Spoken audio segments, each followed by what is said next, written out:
This is the moment. The technology is progressing rapidly. We need to get out from being in thrall of the baggage of bad science fiction that AI should just become increasingly like us. And then we get to AGI, and then we get to artificial superintelligence, and then we all upload ourselves into some transhumanist cloud of silicon rapture. That's just nonsense. That's just, I don't know. I find it a very depressing way to think of what it means to be human in the world. And realize that we have a choice about the kinds of systems that we want. And AI can bring so many benefits to society. Today, I'm thrilled to welcome Professor Anil Seth, one of the world's leading voices in consciousness research and a figure who's reshaping how we think about the mind, reality, and artificial intelligence. Anil is a professor of cognitive and computational neuroscience at the University of Sussex and editor-in-chief of Neuroscience of Consciousness. He's the best-selling author of Being You, a new science of consciousness, and his TED Talk has been viewed more than 15 million times. What makes Anil's work so compelling is how he bridges rigorous neuroscience with profound philosophical questions. Rather than getting lost in abstract debates, he's developed practical frameworks for understanding how our brains construct reality, what he calls controlled hallucinations. Recently, Anil has been at the center of the AI consciousness debate, arguing for biological naturalism, the idea that consciousness might require biological substrate, not just computational processes. This puts him in a fascinating position as neither a naive AI enthusiast nor a complete skeptic, but a scientist carefully mapping what consciousness actually requires. Anil, thank you so much for being here. It's such a treat. Thank you, Duncan. But very kind introduction. What is biological naturalism?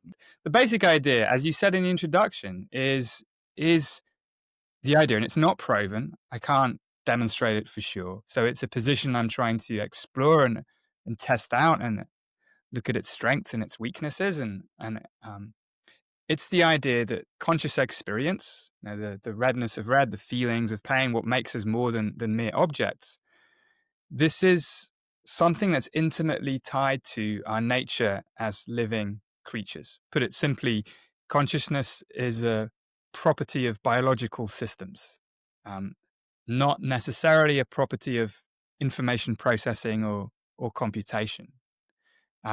It's quite an old idea. John Searle, a philosopher back in the 1980s, was the first person to formalize it in this way. But of course, it goes way back. The idea that mind and awareness, consciousness, soul are somehow part of our biology. That's a very, very old idea, but it has a new relevance now because, of course, we have AI, and there's the idea that everything that brains do, including maybe conscious experiences, could be implemented in something non-biological, something silicon. So those are the two kind of poles of this debate at the moment. But I'm not a carbon chauvinist because the easy way to criticize something like biological naturalism is to say, oh, you're just like those old school vitalists. You're just saying there's something magic about life. And you're just sort of stating it, that consciousness is a property of life. And and leaving it at that. And I don't want to leave it at that. I want to understand why it might be the case that life, mind, and consciousness are intimately related. And perhaps it's possible that you could capture the essential properties of life in other things, maybe in non-carbon systems that also exhibit properties of life, or in living systems that are not evolved. And there's many options, but it's trying to walk the line between, on the one hand, just assuming that the brain is a computer and that everything that matters can be captured by an algorithm. And on the other side, the sort of naive position that, hey, we're alive and we're biological and we're conscious, so it has to be that way. I don't want to be either human exceptionalist like this or biological exceptionalist or carbon chauvinist, or just enthralled to this metaphor that the brain is a computer and that algorithms can do everything. Many people speculate that advanced AI could become sentient. What are the key scientific reasons to be skeptical of this view? I should first say that we just don't know for sure. because there's no consensus theory about the sufficient conditions for consciousness. There are theories out there; they all make different claims. But the only thing I think that most people working in consciousness would agree on is that there's no agreed upon theory about sufficient conditions, at least. Um, but this doesn't mean we know nothing. And science in general, it's very hard to be sure of very much at all. It's all about our credences, relative certainty, systematic doubt.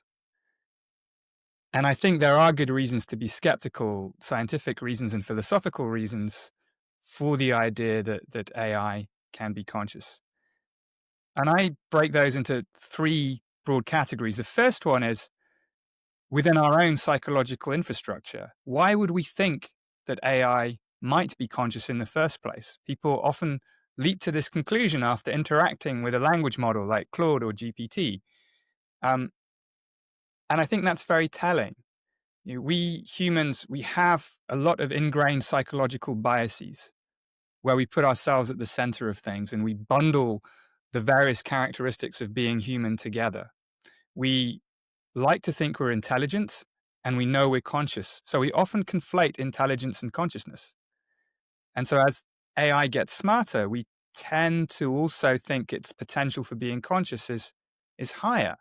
But intelligence and consciousness are different things. Intelligence is very broadly about doing the right thing at the right time, not morally, but for one's own goals. And consciousness is about being. It's about the having of experiences.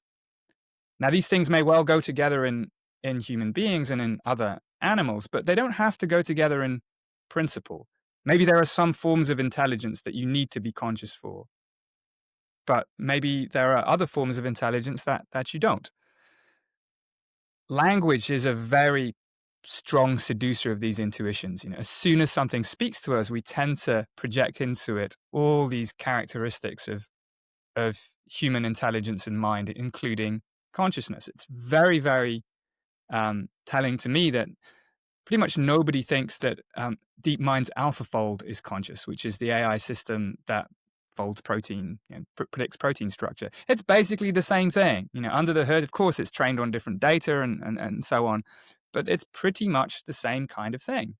Yet it doesn't pull on our psychological strings the same way. So that's one bucket of reasons. I think we've got a lot of psychological biases that just lead us to over-attribute consciousness to AI when it does things that we think of as being distinctively human. The second category is a bit trickier terrain, but it can be very easily summarized.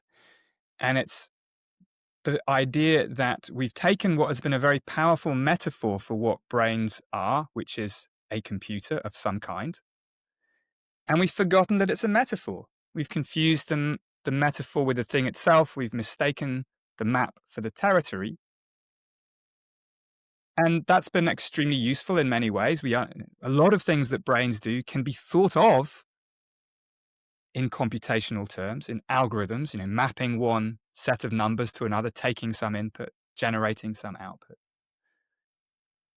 And it's also allowed us to build all these neural network-based AI systems too, that are based on an abstraction of the brain that sees it as something that implements algorithms in this distributed network sense.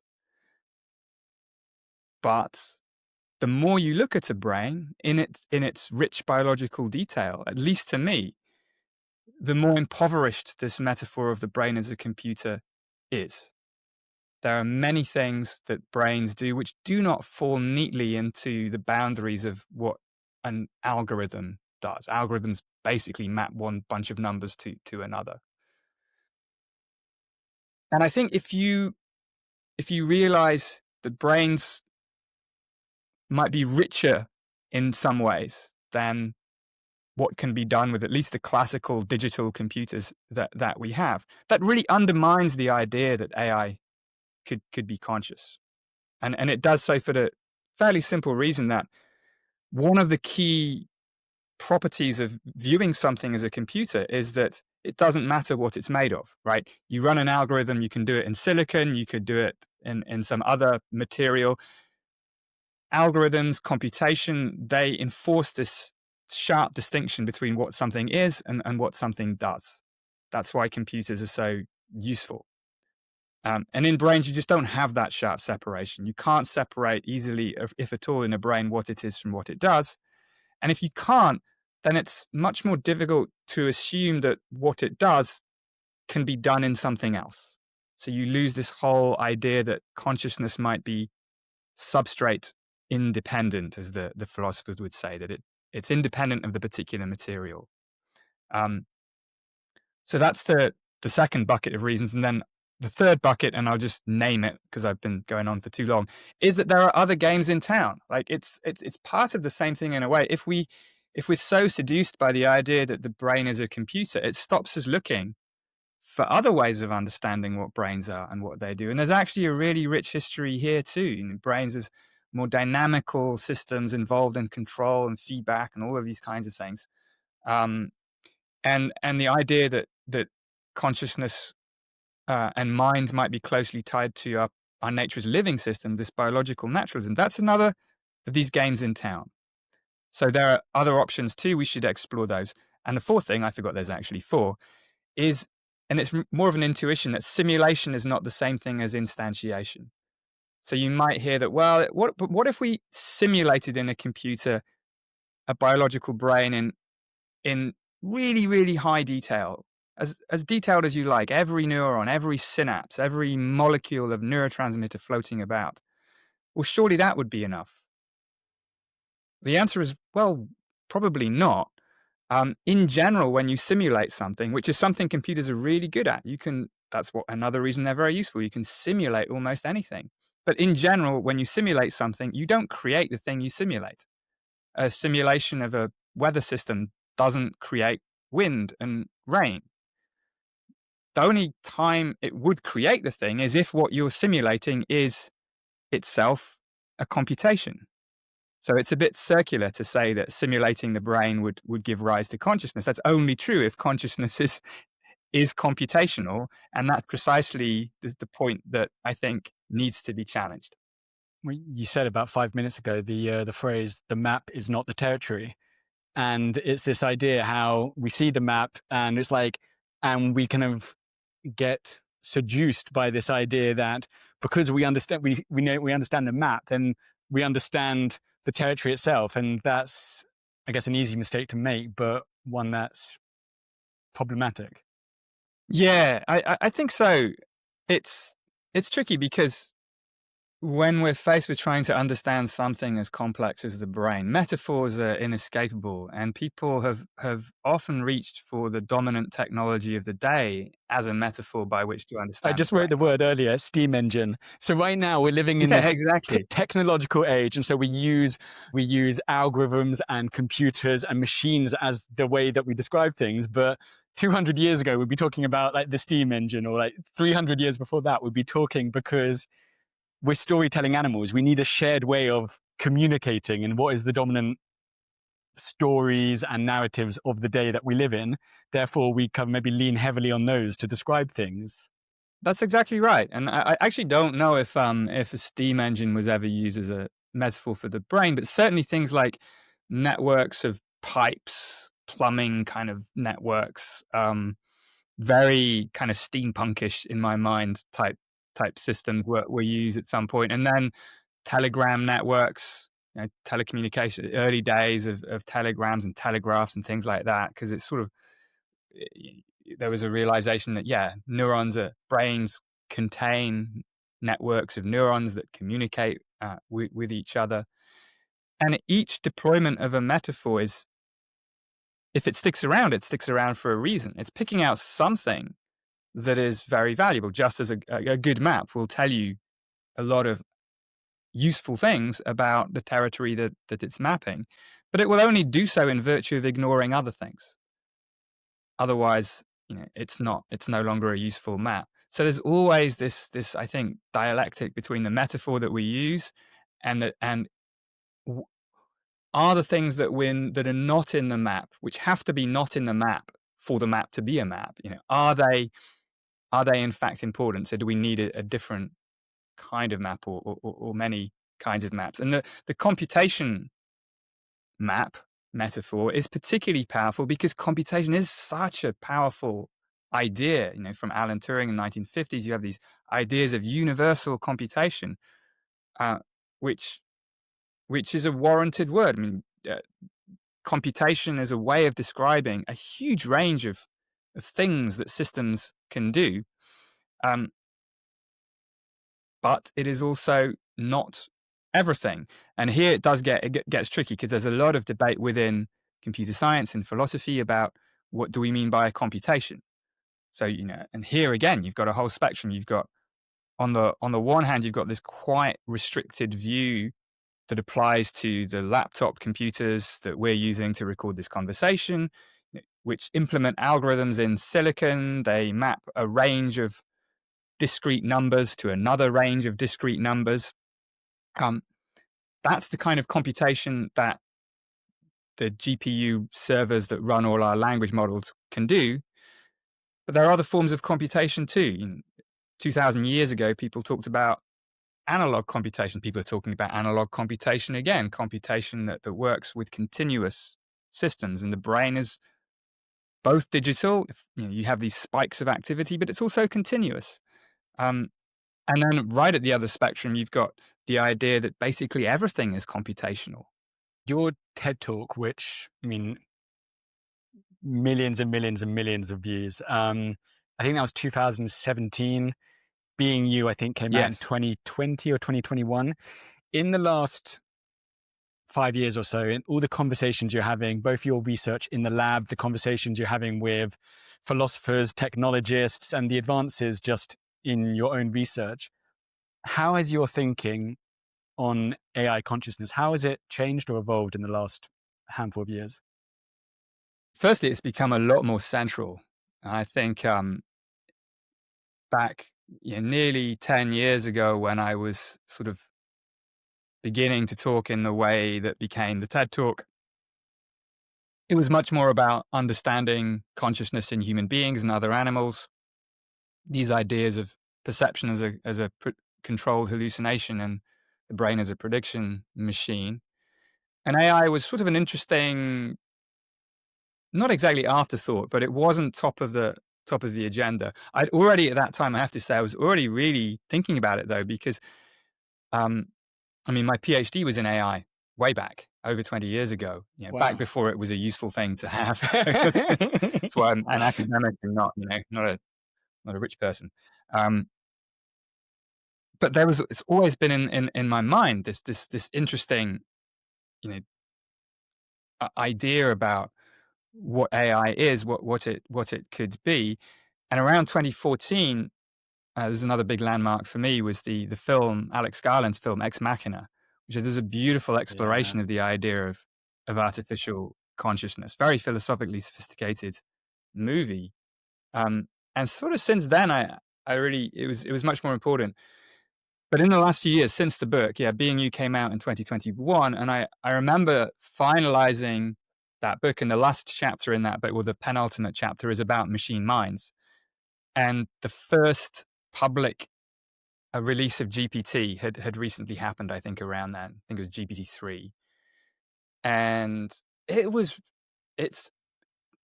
amazing. I think anybody, I think you're being dishonest if you say, I wasn't that impressed. It took everybody by surprise, right? How good this system was. And of course, they're much, much better now. And that really has just put a lot of pressure on this question. And I think the thing that I mentioned in the book and talked about a bit was how easily we can be seduced into projecting consciousness into things. I think that's become a much more pressing question now. We see it happening all the time. It's become a worry that has escaped the lecture halls and seminar rooms of academia and is being talked about much more broadly in the public domain and within tech companies themselves as well, because they can see it happening. So one point is the importance of separating these two questions. One question is, could AI be conscious? And we've discussed that a bit. Like, nobody knows for sure. I'm very skeptical. But it's super critical to distinguish that question from the question of what do we do about systems that seem to be conscious? Because there's no philosophical uncertainty about this. That's a question of human psychology and technological prowess. It doesn't matter whether consciousness is fundamentally computational or not. For that question, all that matters is what does it take for a human being to be convinced that something is conscious. Based on that idea, I saw your response to the tweet by Mustafa Suleyman, anyone listening, he's head of AI at Microsoft. And it was this idea of, well, maybe I'll let you explain. What made you respond to that tweet? And just for anyone listening, what was that about? So I was very happy to see Mustafa's tweet. He also wrote, I think, a very good essay on his blog about this topic. It's a point he and I agree on, and it's for me, it's reassuring to see this point being made from the top of one of the big tech companies as well. I mean, Microsoft have just announced a 30 odd billion pound, something like that, investment into UK, mainly for data centers. But to have someone at the top of technology recognizing the importance of this issue, I think is important. What is the issue? So the way Mustafa put it is that there's a societal danger in what he called seemingly conscious AI, and what I think I call conscious seeming AI. So we're kind of using more or less the same words, and it's a point that I made in the book and for a lot. But when Mustafa makes it as head of AI for Microsoft, then people really stand up and take notice, and I think that's really, really good. And his point is that the way AI systems are being developed, they are kind of on a path in that direction. So with language models, and as these language models start to develop memories of previous conversations, so extended memories of interactions, when they start to sort of have agency, when they become more and more personalized, perhaps when they get coupled to deepfake video and audio, it's going to be easier and easier to project consciousness into these things, or it's going to be harder and harder to resist it. And here's the worry for me. The worry here, and I don't think this is something that Mustafa dwelt on too much, but for me, the worry is even if you know or believe these things are not conscious, you might be unable to resist feeling that they are. There might be a cognitive impenetrability about it. That's like psychological jargon for not being able to think your way out of what you perceive. And we know this is true for many visual illusions. There's plenty of visual illusions where even when you know what's going on, you can't help see one line is longer than the other or two colors as different when they're the same. That's what makes these illusions kind of fun. But I think that fun turns into a real threat for society when it comes to seemingly conscious AI.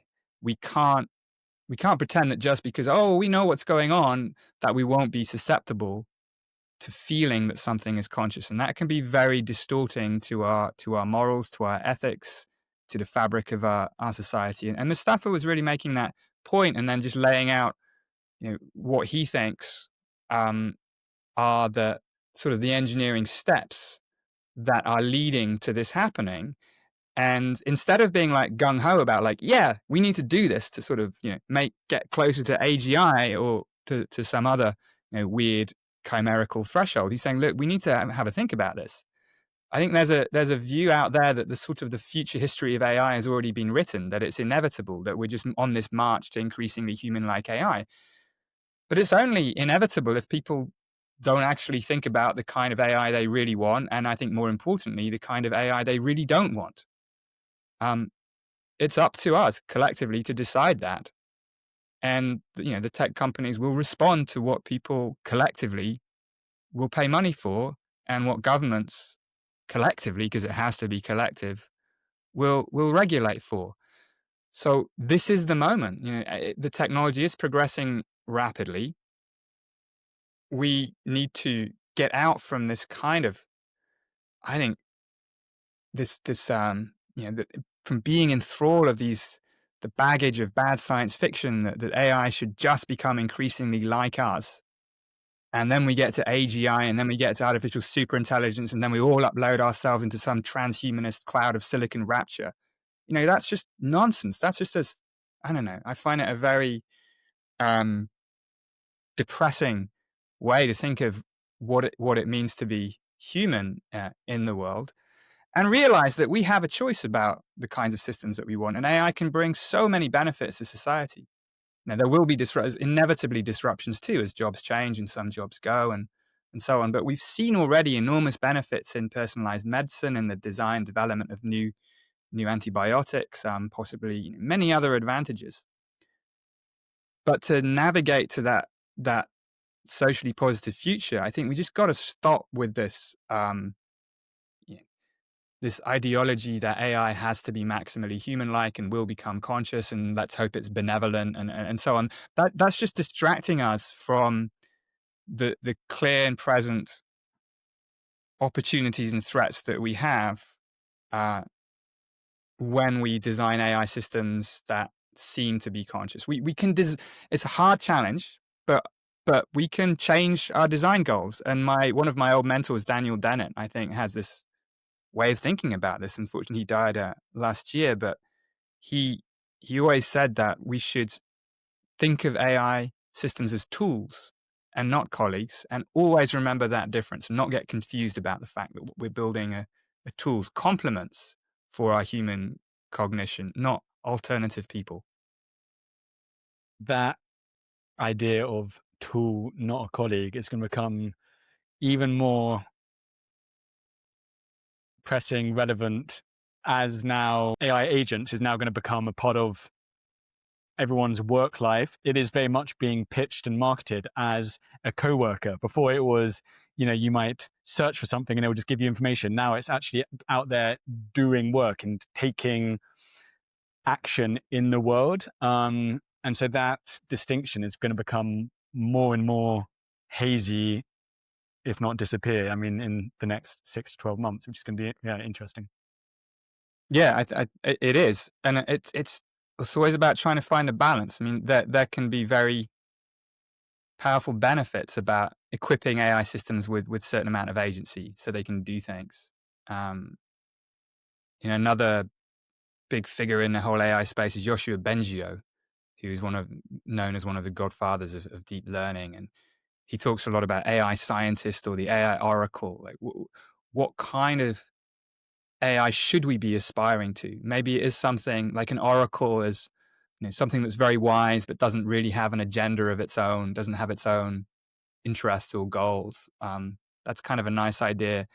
But if you forego agency, you forego a lot of fairly easy wins for AI systems in helping with productivity and with getting things done. So it's I don't know the answer to the kind of AI that we want, but I think there just needs to be a richer conversation about it that doesn't just assume that there's this single royal road to AI becoming increasingly human-like. You mentioned the word balance. How do we strike the right balance between not seeing consciousness where it isn't, but then also not missing it if it is really there in the future?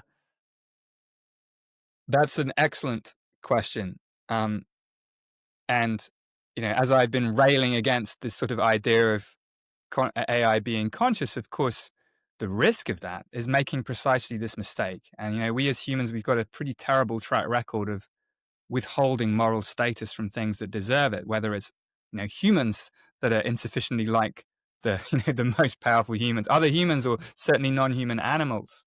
Um, we've had a pretty bad track record of this. And are we going to make the same mistake again? Will we once more be on the wrong side of history if we treat AI systems as being not conscious?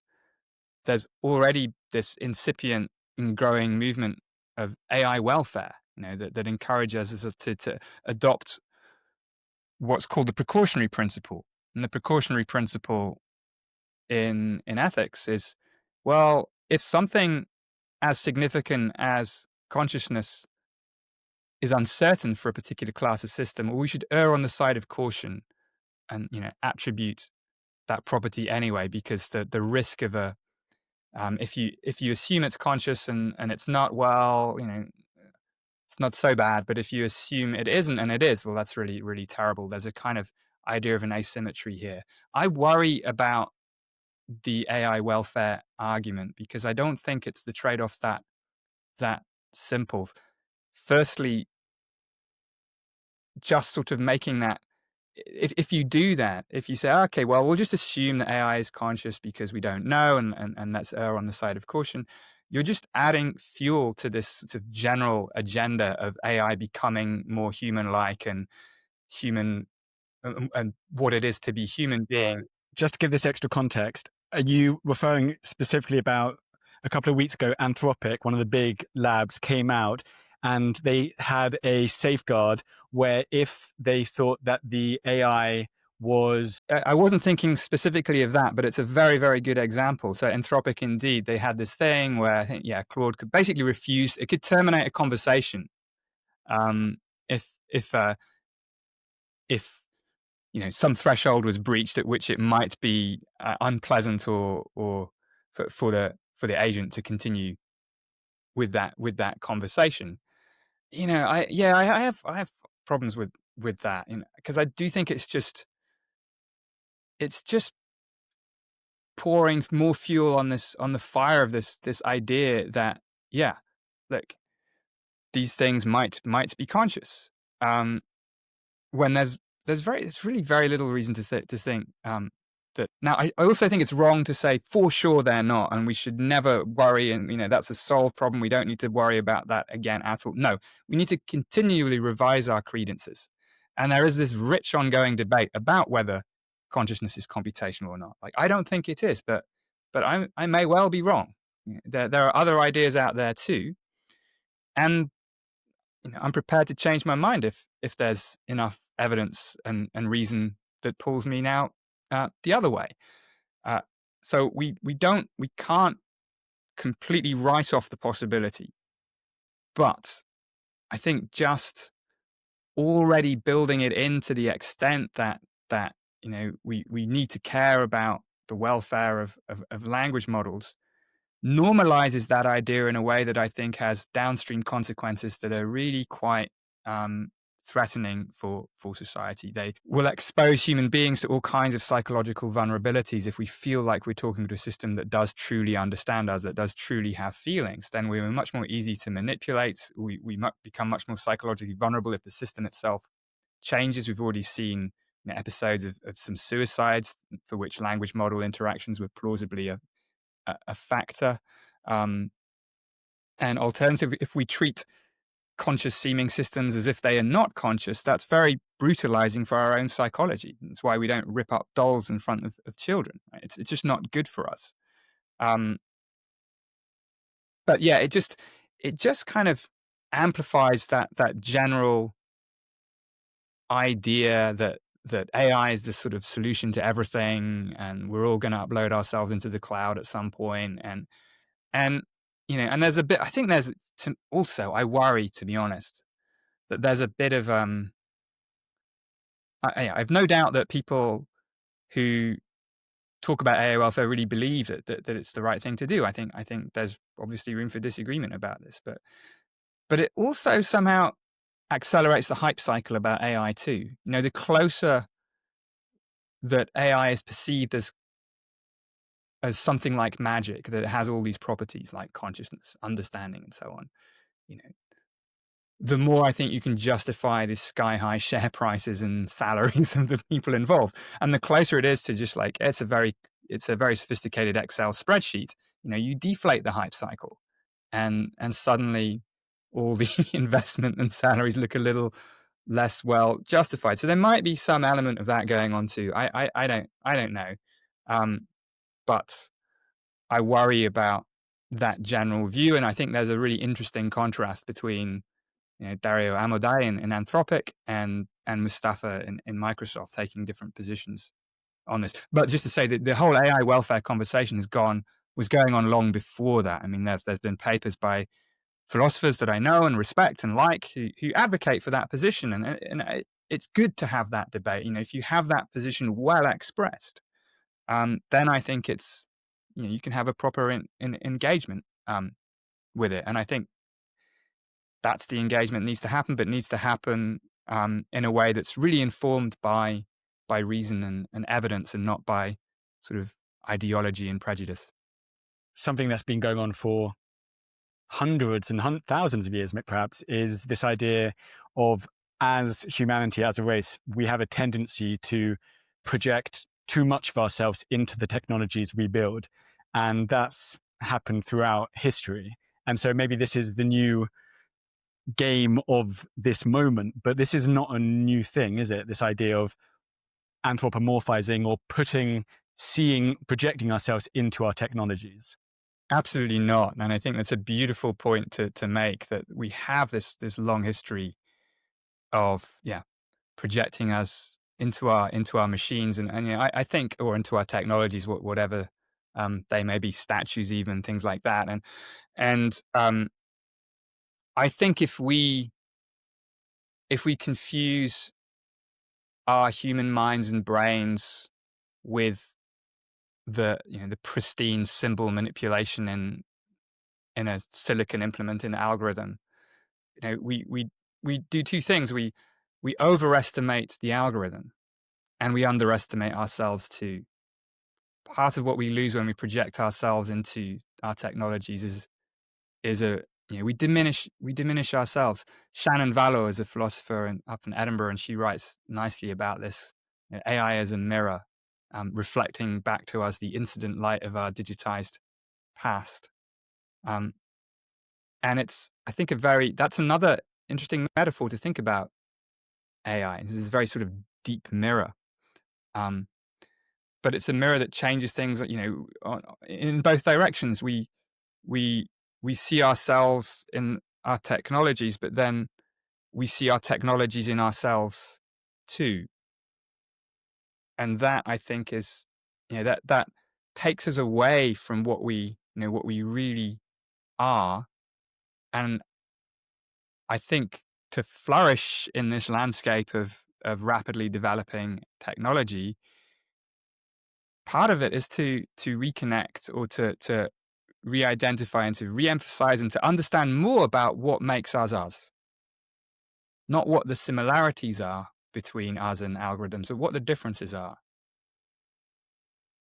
There may, then I think that's just an interesting journey. That's certainly the message I take from it, is like, okay, look, that's why I'm interested in, back to our conversation about biological naturalism. Not because I believe it has to be the case, but I want to understand more about what the differences are between us and computers.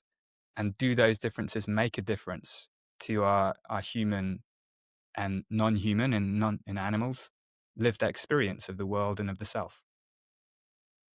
And this has been a fascinating conversation. Thank you. Really appreciate it. Well, thank you very much, Duncan. It's been a real pleasure talking to you. How can people find out more about you, your work? So there's the book, Being You. Yeah, it's 4 years old now, but I think it's still the best place. Everything I've written there, I still think is the case. And that should be available pretty much anywhere. Being You, a New Science of Consciousness. Other things that I've written are all available on my website, which is anilseth.com. For those more academically inclined, there's a very long academic paper specifically about this issue of AI and consciousness, which I'm excited about at the moment, called Conscious AI and Biological Naturalism. That's on my website as well.